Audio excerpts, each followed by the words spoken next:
बहुत गहराई से अगर देखेंगे ना तो ये जो वात रोग है ना, ये इंसान का बुद्धि से इसका बहुत गहरा ताल्लुक है। कहते हैं कि वो वात रोग उसी इंसान को ग्रसित होती है जो इंसान अपनी बुद्धि के साथ खेल खेला होता है, उसका दुरुपयोग किया होता है।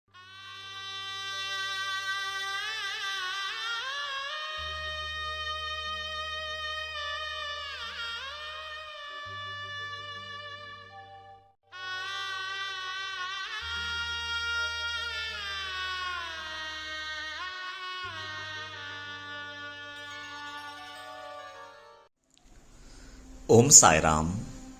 गुरु की मर्जी को जानकर उस पर आचरण करना ही गुरु की सच्ची भक्ति है। ओम साई राम। साईं सच्चरित्र के 22वें अध्याय में श्री अमीर शक्कर जी की कहानी है।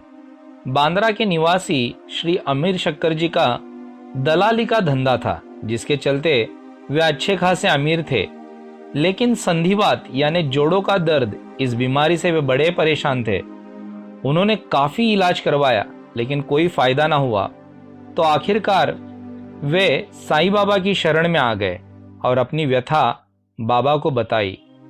तो बाबा ने उन्हें 9 महीने चावड़ी में रहने की सलाह दी और आदेश दिया कि इसके बाद द्वारका माई में दर्शन को आने की कोई जरूरत नहीं। बाबा की मर्जी के अनुसार श्री अमीर शक्कर जी चावड़ी में रहने लगे।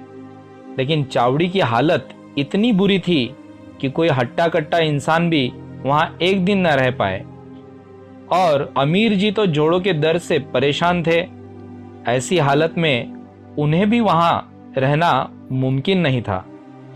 फिर भी उन्होंने कुछ महीने वहां गुजारे, लेकिन चावड़ी की हालत के चलते उनके भी सब्र की सीमा टूट गई और उन्होंने 9 महीने से पहले घर जाने का फैसला कर लिया। एक दिन वे चावड़ी से निकल गए और रास्ते में रात गुजारने के हेतु कोपरगांव के पास एक धर्मशाला में रुक गए। वहां एक बूढ़ा फकीर प्यास के कारण तड़प रहा था, तो उसकी करुणावश अमीर जी ने उसे पानी पिलाया। लेकिन अगले ही क्षण वो बूढ़ा फकीर मर गया। यह देख अमीर जी घबराए और उल्टे पांव उन्होंने शिरडी का रास्ता पकड़ लिया। अब यहां एक सवाल पैदा होता है कि पानी पिलाना तो पुण्य का काम है, फिर अमीर जी के साथ बाबा ने यह कैसी लीला की? इसी बात पर हम आज रोशनी डालेंगे। ओम साई राम। अध्याय 22 अमीर शक्कर। अमीर शक्कर की जो लीला है वो बहुत ही उल्टी लीला है। अगर पूरा अध्याय देखेंगे हम, 22वां अध्याय वैसे मशहूर है भक्तों का गंडांतर टालने के लिए। वो पूरा अध्याय में ऐसी ही लीलाएं वर्णित है मतलब। लेकिन अमीर शक्कर एक ऐसी लीला है जो बिल्कुल वो सारी लीलाओं से विपरीत है। और ये लीला सदगुरु का वो जो एक वचन होता है, कर्तुम अकर्तुम अन्यथा कर्तुम, उसको भी दर्शाने वाला लीला है। क्योंकि ये लीला जो है ना, अन्यथा कर्तुम बोलते हैं ना, कि सदगुरु का जो करनी होती है वो बहुत ही कभी कभी विपरीत होती है। कि हर बार एक कर्म का एक जैसा ही फल नहीं होता, कभी कभी वो विपरीत फल भी देता है। तो उनमें से आने वाली लीला है अन्यथा कर्तुम, जिसको हम कहेंगे। तो अमीर शक्कर ये संधिवात से ग्रसित है। संधिवात में कई प्रकार है, उसमें भी और कहीं अलग अलग किस्म के संधिवात हैं। उसमें है ना, आज का जो मेडिकल साइंस है वो आज ये बात को जानता है। उसमें से एक संधिवात का प्रकार है ऑटो इम्यून डिसीज बोलते हैं उसको। ऑटो इम्यून डिसीज उसको बोलते हैं कि हमारा ही शरीर का एक हिस्सा दूसरे हिस्से से झगड़ने लगता है, वो क्लैश करने लगता है, और इस तरह से इंसान वीक और वीक बद से बदतर होता जाता है। क्योंकि हमारा ही शरीर का एक अंग दूसरे अंग से लड़ना शुरू कर देता है। हमारा ही इम्यूनिटी उसके चलते नीचे नीचे नीचे नीचे नीचे अवस्था पे जाकर के कभी कभी तो इंसान की मृत्यु हो जाती है। तो वो है ऑटो इम्यून डिसीज। तो वो रोग से ग्रसित थे अमीर शक्कर। और अमीर शक्कर बहुत अमीर थे, बांद्रा के रहने वाले थे और कसाई थे प्रोफेशन से, और पैसों की कोई कमी नहीं थी। हर तरह का इलाज हो चुका था, लेकिन फिर भी ज़ीरो, उनको उसका गुण नहीं मिला, वो चंगाई हासिल नहीं कर सके। तो आखिर में बाबा का बहुत नाम और शोहरत सुनने के बाद बाबा के पास शिरडी जाते हैं। शिरडी में जाते हैं और बाबा का दर्शन लेते हैं। बाबा पहला तो दर्शन देते हैं, लेकिन उनको कहते हैं कि तेरी इलाज सिर्फ एक ही है कि तू 9 महीनों तक चावड़ी में रहेगा और तब तक तू मेरे दर्शन के लिए भी नहीं आएगा। ये इलाज है बाबा का। तू 9 महीनों तक तू चावड़ी में रहेगा। ना कोई औषधि देते हैं, ना कोई अनुपान बताते हैं, सिर्फ ये कि तुम 9 महीनों तक चावड़ी में रहोगे, यही तुम्हारा इलाज है। तो पहले तो उसको समझता नहीं है कि इतना सा इलाज से मेरा काम हो जाएगा। फिर भी लेकिन बाबा के प्रति इतनी लोगों की आस्था रहती है, तो वो भी थोड़ा सा आस्थावान बन जाता है और फिर जा करके चावड़ी में रहना शुरू करता है। लेकिन जैसे ही वो जा करके वहाँ पे रहना शुरू करता है, तब उसको पता चलता है कि चावड़ी है क्या। चावड़ी का वर्णन तो इतना सुंदर आया है साईं सच्चरित्र में, अध्याय 22 में, कि वो तो हर व्यक्ति ने वो ओविस को बहुत दिल से पढ़ना चाहिए। वो इतनी सुंदर उसकी व्याख्या हुई है चावड़ी की। कहते हैं कि एक जानवर के रहने लायक भी नहीं थी चावड़ी, और वो चावड़ी में एक इंसान को भेजा जा रहा है, जैसे मानो काला पानी का सजा दे रहे हैं बाबा कि 9 महीनों तक तू वहां रुकेगा। चावड़ी का वर्णन करते हुए हेमाड़ पंत जी बोलते हैं कि वो जो चावड़ी था वहां पे असल में सांप का, बिच्छू का, मेंढक का, ये उनका घर था एक तरह से। और इतने खड्डे थे और पूरी दीवारें जो थी वो भीगी हुई होती थी, न छप्पर था। मतलब एक तरह से यात्रा में काला पानी की सजा थी वो, जो हमीर शक्कर को वहाँ पे तुम 9 महीनों तक वहाँ रुकोगे, तुम रहोगे और यही तुम्हारा इलाज है, ऐसा बोलते हैं बाबा। फिर भी थोड़ा शुरुआत में तो मन बना लेते हैं और वहाँ पे वो रुकते हैं, और कुछ अंतराल के बाद लेकिन उनका मन बेचैन होने लगता है, क्योंकि 9 महीनों तक रुकने के लिए बोले थे, लेकिन कुछ महीनों के बाद वो उनसे रहा नहीं जाता कि क्या है मतलब यहाँ पे। ऑलरेडी मैं शारीरिक रूप से मैं इतना ग्रसित हूँ, क्योंकि कोई भी जो वात दोष से पीड़ित रहते हैं उनके लिए ये जो दीवारों की नमी, वो गीलापन, ये तो सीधा सीधा मतलब वो रोग को बढ़ाने वाली चीज़ें हैं। और ज़मीन का वो गीलापन, और ऐसी जगह पे मतलब ऐसा कोई करता है क्या? ऐसा शायद न जाने कितनी ही चीज़ें शायद दिमाग में घर कर जाती हैं अमीर शक्कर के, और वो कहीं उनका वो हौसला, उनका सबूरी टूट जाती है। और 9 महीने होने से पहले ही वो एक दिन मन बना लेते हैं कि अब बस हो गया, बहुत हो गया। जितना महीने मैं यहाँ पे रुक सकता था मैंने रुक लिया, लेकिन अब मुझसे नहीं हो रहा है। तो बिना बताए एक रात को वो निकलते हैं, वहाँ से निकलते हैं और फिर कोपरगांव जा कर के मैं ट्रेन पकड़ करके मैं मुंबई चला जाऊँगा, ये भावना से रातों रात निकलते हैं, किसी को बताते तक नहीं। लेकिन अब क्योंकि ट्रेन सुबह मिलने वाली है कोपरगांव से, तो फिर रात कहाँ गुजारें, तो मजबूरन एक धर्मशाला में चले जाते हैं कोपरगांव में कि मैं रात किसी तरह से यहाँ पे गुजार लूँ, तो सुबह उठने के बाद फिर मैं ट्रेन पकड़ करके मैं अपना मुंबई बांद्रा चला जाऊँगा। तो रात को जिस धर्मशाला में वो जाते हैं ठहरने के लिए, वहाँ एक फ़कीर प्यास से तड़प रहा होता है और वो अमीर शक्कर से पानी पिलाने को कहता है। तो एक पवित्र कार्य मानते हुए, उसको पुण्य का कार्य मानते हुए वो जा करके वो एक गिलास पानी देते हैं उनको। वो जैसे ही पीते हैं कि उसी क्षण उनका देहांत हो जाता है, मतलब वो मर जाते हैं वहाँ पे। फिर वो जैसे ही वो दम तोड़ देते हैं वो फ़कीर, ये गड़बड़ा जाते हैं कि ये क्या है, मतलब मैंने तो सद्भावना से प्रेरित होकर के मैंने इनको पानी पिलाया, उल्टा कहते हैं कि पानी जीवन है, लेकिन इसके लिए तो मरण का सबब बन गया, कारण बन गया। तो घबरा जाते हैं कि अब क्या करें, मतलब कल सुबह जब सूरज की रोशनी खुलेगी और जब ये लोग सब आएंगे देखेंगे, तो शायद कहीं मुझे ही इसका हंतक तो नहीं मानेंगे, ये हत्यारा तो नहीं मानेंगे। तो वो घबराहट के मारे तो मन बना लेते हैं कि नहीं नहीं नहीं नहीं नहीं, जितना जल्दी हो सके उतना जल्दी मुझे यहाँ से फिर से निकलना चाहिए। मैं जहाँ से आया था मुझे वहीं पे चला जाना चाहिए। तो दबे पांव वहां से निकलते हैं और सूर्य उगने से पहले वापस चावड़ी पहुंच जाते हैं। ये लीला है, ये 22वां अध्याय का अमीर शक्कर का। तो अब सवाल ये है कि बाबा ने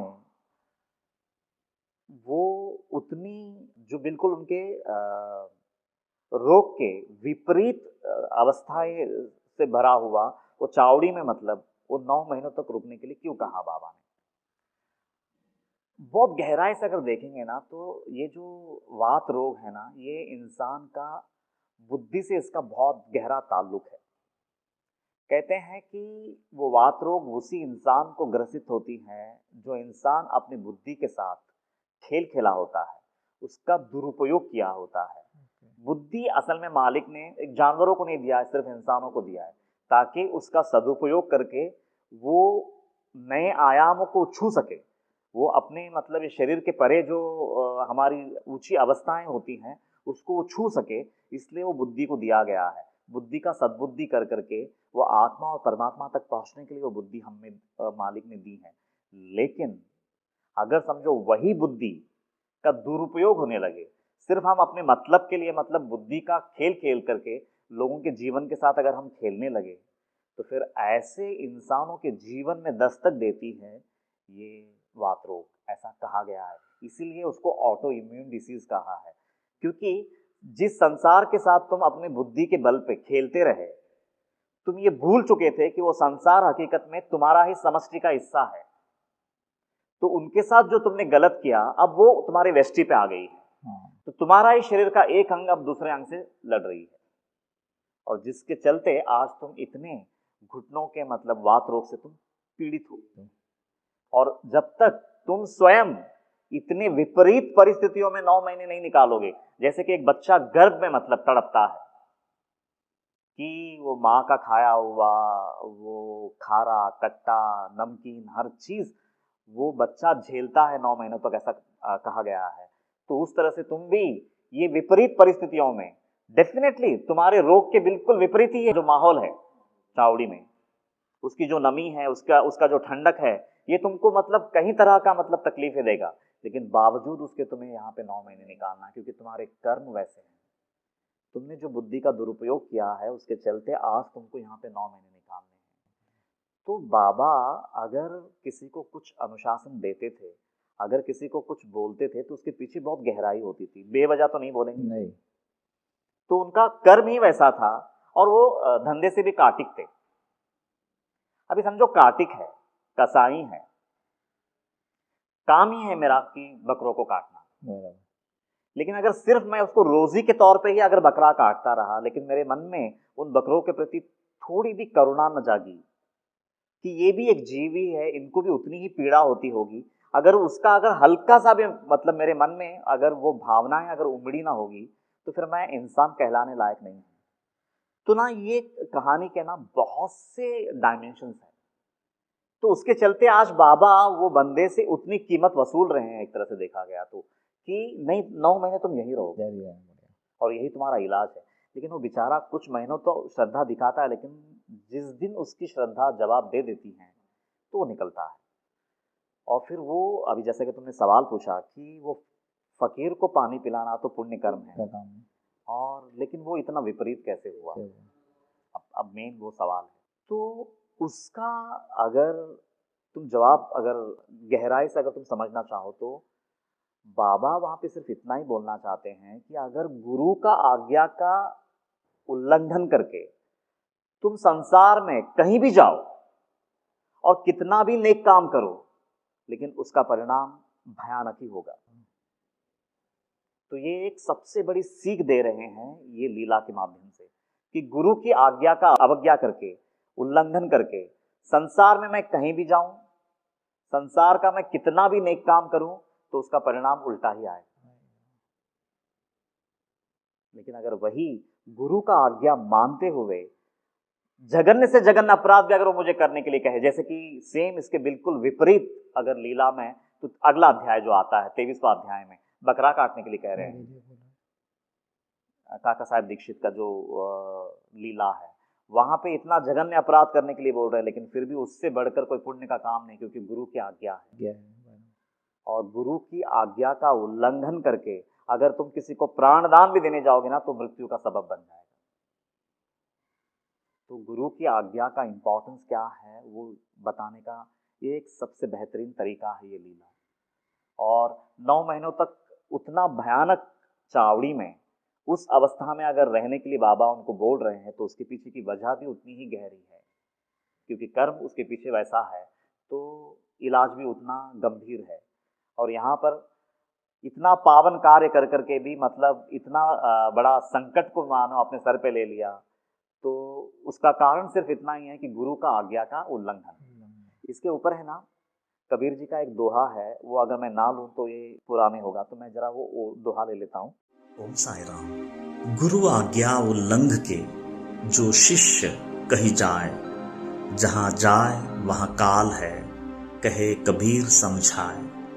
इस दोहे में सदगुरु कबीर जी हमें सचेत कर रहे हैं कि गुरु की मर्जी, गुरु आज्ञा को ना मानने का परिणाम कितना भयंकर हो सकता है। गुरु आज्ञा का उल्लंघन करके अगर कोई शिष्य संसार का बेहतरीन कर्म भी करे तो उसका परिणाम बुरा ही होगा, और उसके विपरीत गुरु के आज्ञा में रहकर कोई निंदनीय कर्म भी करे तो वो कर्म वंदनीय हो जाएगा। पर हाँ, एक शर्त है कि गुरु पहुंचा हुआ हो और ईमान का अवतार हो।